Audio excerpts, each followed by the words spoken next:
જે અહીંયા મા બાપ બેઠા છો એના સંતાનોના 5 મિત્રોના નામ તમને આવડતા હોય, 5 મિત્રોને તમે મળ્યા હો અને 5 મિત્ર સાથે કંઈક વાર્તાલાપ તમે થોડોક પણ કર્યો હોય, ફેથફુલી છાતી પર હાથ રાખીને આંગળી ઊંચી કરો.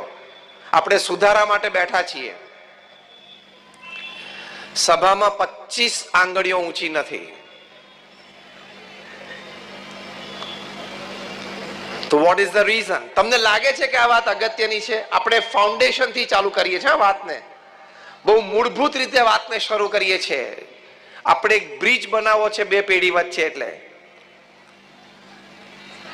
પેલા 5 વ્યક્તિઓના નામ તમને નહીં આવડતા હોય તો ચાલશે. તમારે હવે કોઈ જગ્યાએ જનરલ નોલેજની ટેસ્ટ આપવાની નથી. તમારે જે જીવનમાં નોકરી ધંધાનું ગોઠવવાનું હતું ને ગોઠવાઈ ગયું છે.